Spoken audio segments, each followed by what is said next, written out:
Hi friends, నేను మీ శివరాజ్ మాస్టర్ని. ఈరోజు మనం పాలీహెడ్రాన్కి సంబంధించిన ఒక మంచి లెక్కను చూద్దాం.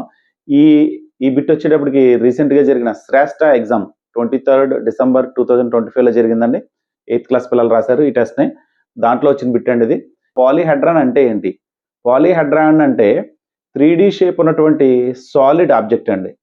అంటే మనకి అవి sharp edges, flat surfaces, vertices ఉండాలండి. అంటే మనకి క్యూబాయిడ్, ప్రిజం ఇటువంటివండి. మళ్ళీ మనకి సిలిండర్ ఇవి వచ్చేటప్పటికి ఫ్లాట్ సర్ఫేస్లు ఉండవు, అవి తీసుకోకూడదు మనం.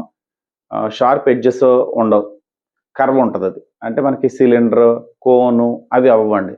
మనకి క్యూబాయిడ్, ప్రిజము, పిరమిడ్స్ ఇటువంటి మనకి పాలీహెడ్రాన్కి ఎగ్జాంపుల్స్గా చెప్పుకోవచ్చు.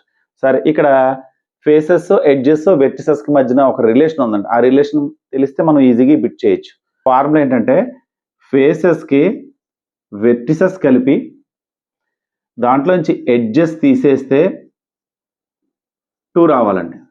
అంటే ఫేసెస్ ప్లస్ వెర్టిసెస్ కలిపితే ఎడ్జెస్ కంటే 2 ఎక్కువ ఉండాలి, ఉంటే అది కరెక్ట్ అవుతుందన్నమాట అండి.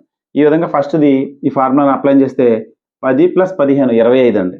25లోంచి 20 తీసేస్తే 5, కానీ మనకు 2 రావాలి, రాలేదు కాబట్టి అది రాంగ్. నెక్స్ట్ 20 + 12, ఇదిగోండి ఇది ఎఫ్, ఇది వెర్టిసెస్. ఫేసెస్ వెర్టిసెస్ కలిపితే 32, ఇది 30 ఉంది, 2 ఎక్కువ వచ్చినాయి. -30 చేస్తే 2 వస్తుంది, కాబట్టి ఇది సాటిస్ఫై అయింది. నెక్స్ట్ 10 ఫేసెస్, 20 ఎడ్జెస్, 8 వెర్టిసెస్, 18 కలిపితే 18. ఆ 2 ఎడ్జెస్ కంటే తక్కువ వస్తుంది, ఇది రాకూడదండి. ఇక్కడ -2 వస్తుంది, -2 రాకూడదు, 2 రావాలి. కాబట్టి ఆ ఆప్షన్ బి అనేది కరెక్ట్ అండి.